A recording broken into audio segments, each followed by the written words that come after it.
I'm Jane and I'm one of the ambassadors for BDVS with the Resound Group for Women, Voices of Change, and I've come here to share my journey with you today, and thank you for having me. My journey started quite some time ago now, and it lasted for around 5 years, maybe a little bit longer. He was the perfect man when I met him.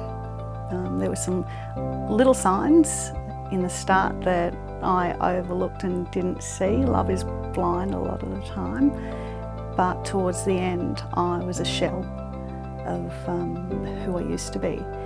And it was towards the end when there'd been violence against my son and myself several times, but more it was the violence against my son that prompted me to leave and go, enough's enough, because he needs a chance to grow up and I can't have this anymore.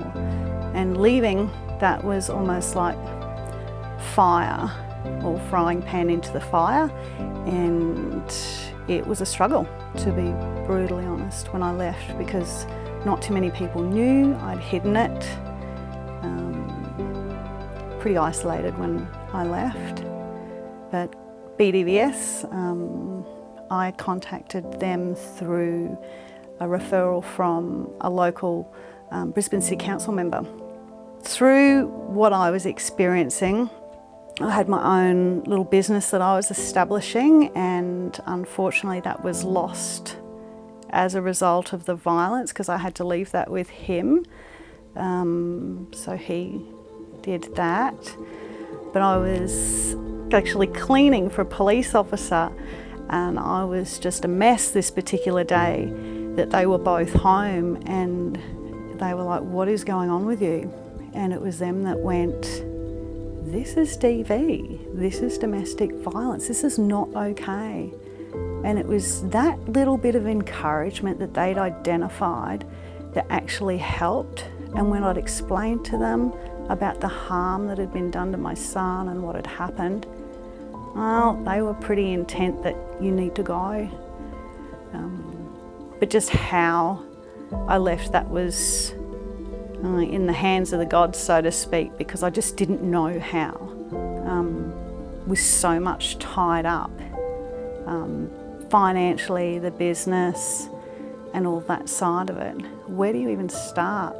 But it all comes down to, I think, these little tiny conversations that if you see something that's not right with someone, you've observed it over a couple of months maybe, a few teary sessions here and there, anything out of character, anything out of the ordinary, have that conversation. Have the courage to do so. They're tough conversations, they really are.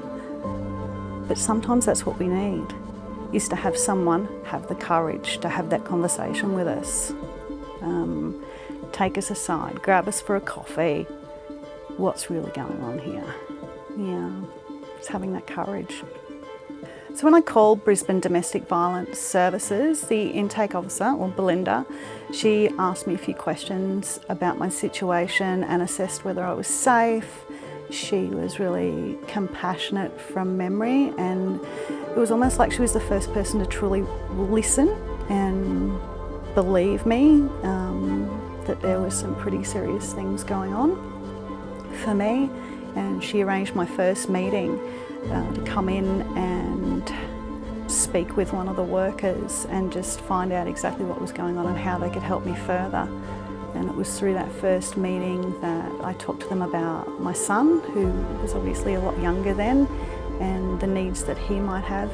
And they just wrapped their arms around both of us, which for me at the time was really important for Zach to have that care, I think, and that understanding from someone who would understand him.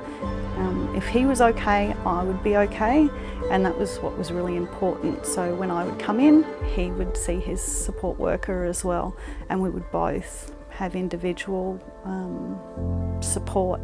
That lasted quite some time, that did. He was in for a few times with me, and he gained a lot from that at the time.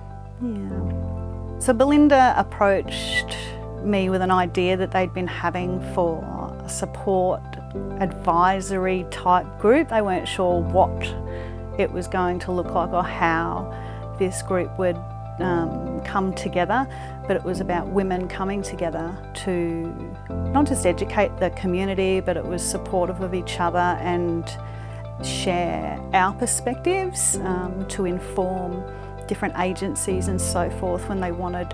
I use the term victim, but I don't see myself as a victim, certainly not anymore. Sometimes we need to use that, but I don't anymore. I'm on the other side of that and definitely a survivor. For the women out there that are going through anything like this, if there's some way that you can have a little conversation with someone, reach out. If it's safe to do so, call Brisbane Domestic Violence Services, call your local community centre, speak to your local member, speak to someone that is able to get a message through to somehow help you. There's no shame in speaking out about DV. None of us ask for it, none of us plan for it. I can only encourage you to make that call, make that comment. Yeah, reach out.